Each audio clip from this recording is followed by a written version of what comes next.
Good morning, everybody. This is Diggs. It's another beautiful day out here in the Pacific Northwest, and today we've got survey results from Netmarble, and we also have a lot of other content to cover. We have the developer notice that they just released, as well as some other content patches that we're going to be talking about in some Discord events. So let's go ahead and dig in.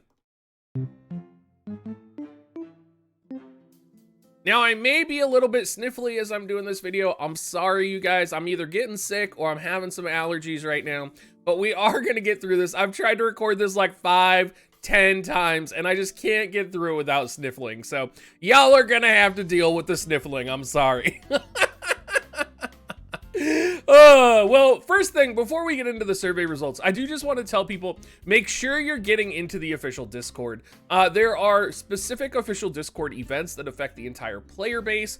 There was one recently, which was voting for what items to give players, and people universally voted for 5 egg tickets, 5 equipment tickets, and 5 costume tickets.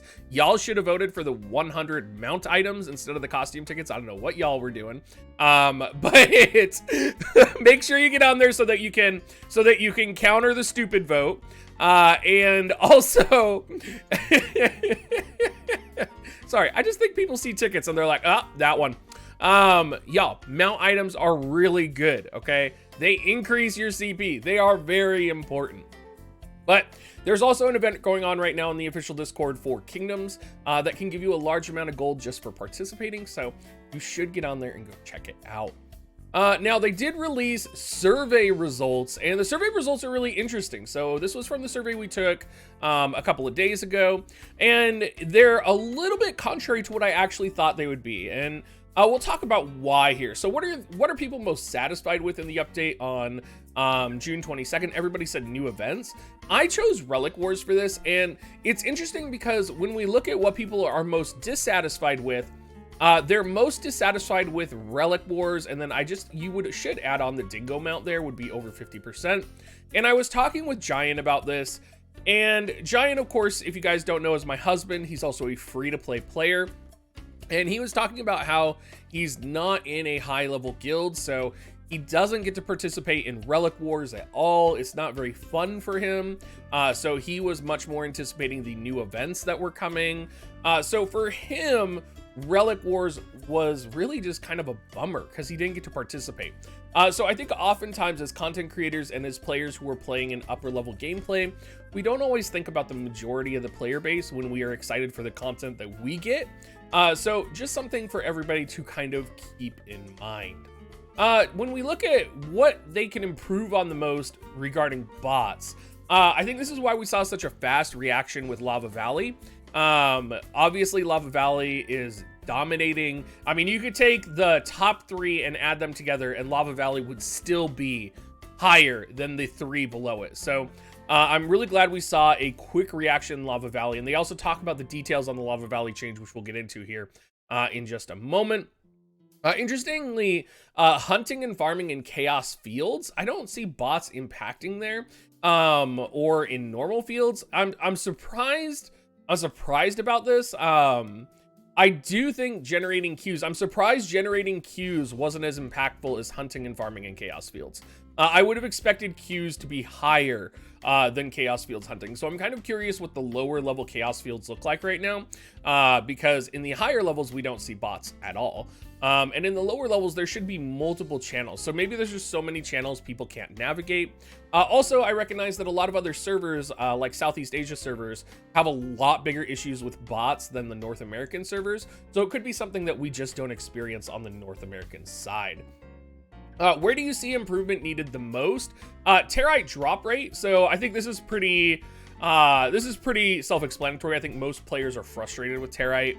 I think Territe is a wall, and I think particularly if you're not in the end game, you're not going to be able to farm Territe in a fast pace. For those that aren't familiar, I will be doing another Territe video. If you're in my Discord, you've probably seen the picture floating around, but at level 80, if you're farming in the right area, it's relatively easy to farm 450 Territe in a session. We have a couple pictures of that, which we'll be talking about, and that definitely changes the perspective of Territe in the game. So something to consider with that. Other than that, though, glad to see Lava Valley again is in the higher areas here. We do also see hard to play the game due to multiple accounts, right, and queues. So definitely, I think the picture is getting to them that they need to address the bots. And it does seem like, you know, the fact that they're willing to share this data publicly, this is not like the survey that they did for Seven Nights 2, which I kind of talked about previously. They do seem to be pretty open and candid about what they're doing. And you can see that they even like publicly released their IDs that they've been banning, which is pretty amazing. And I don't even know what a PID is. I'm guessing it's like I don't think it's like a account. I think it's like a specialized IP address. I don't know what it is. Maybe someone can explain to me why it's so important that these PIDs have been blocked and why they're publicly posting it. I would be really curious. I'm sure there's someone in this section down below that really does know. They also released a developer note, and we're going to go through here. There is a pretty big update coming this week. So we're getting a lot of news this week, a lot of news regarding kind of things that are going on and things that are going to be coming, because of course they are on a 2-week update schedule. So it makes sense that they're going to be updating or releasing information this weekend. So they're going to be releasing the episode expansion content, which is going to have stories, dungeons, tons of rewards, and other things that you're going to be able to participate in. If you have seen Saint's video on this, Saint's video is a really good way to cover this. You're going to be able to get multiple copies of Toko from doing this. There was, I believe, another battle pass that they released with this, so that's something you may want to keep in mind. In this update, we'll be sharing the very first episode, so Legend of the Ancient Genie. They talk about kind of how it's going to affect the story. These costumes are going to show up in the game. I like that the rogue, so you all know I'm a rogue main. I like that the rogue is just like dopey here in the corner over here. I think that's really funny. And that the destroyer is like this sexy bearded monster in the background. That's hilarious to me. So in order to make it more exciting, they released kind of episode Eve to prepare us. So we actually got a Toko that was fully available. They're also going to be releasing an episode guide event after the update. So that's going to give us additional rewards that they did not have on the Korean side. So likely we may even be getting another copy of Toko, which would be great. I will take all the copies of Toko that they want to give me, because I know that Toko is going to be powerful, because he's going to be one of the few 4-star familiars that we're going to be able to awaken multiple times. Lava Valley improvements. So there was a lot of hubbub on the Lava Valley improvements on whether it was going to be based on damage dealt or kills. And turns out it's going to be based on a whole host of things. They apologize for not being able to create the play environment that they promised early on, which is great. I just really love that they're communicating right now. I think communication is very important, especially to the global audience. And I think that's one thing that Netmarble might be learning here. They did talk about how contribution is going to be based off of healing. It's going to be based off of damage taken, damage dealt.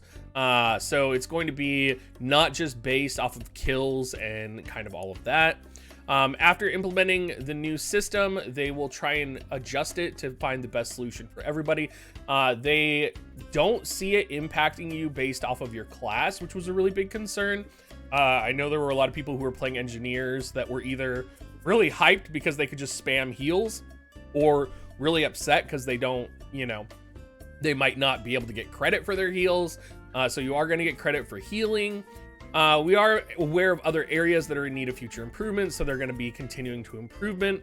They also want to point out that they know it's difficult for people to access the game right now, and they are working on that.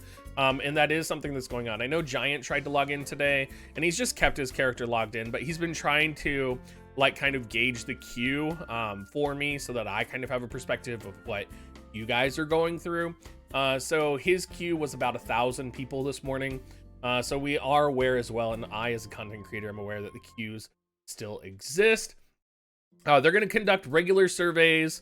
Not only are they going to be doing quality of life improvements, but they're definitely going to try and communicate with us better. So they wanted to thank everybody for posting on the forums, and I think I would like to thank Netmarble for just responding and putting these developer notices. If anything, if they could do a weekly developer notice, That would be fantastic. Like, I don't know if anybody from Netmarble actually watches this video. I'm still a pretty small content creator, but that would be a great way to go. Finally, we do have the special event from the Discord where over Friday, Saturday, and Sunday, they're going to be giving us the familiar coupon, equipment summon coupon, and costume summon coupon. Keep that in mind. Again, y'all should not have voted for the costume coupon. You should have gotten the mount materials. I could do a whole video on this, and maybe I will. But make sure you get in that official Discord because there is a Kingdom event going on right now. Anyway, everybody, thank you so much for watching. I hope you guys all have a wonderful Canada Day on July 4th. And I will catch you guys probably on stream tomorrow. So I'll see you guys then.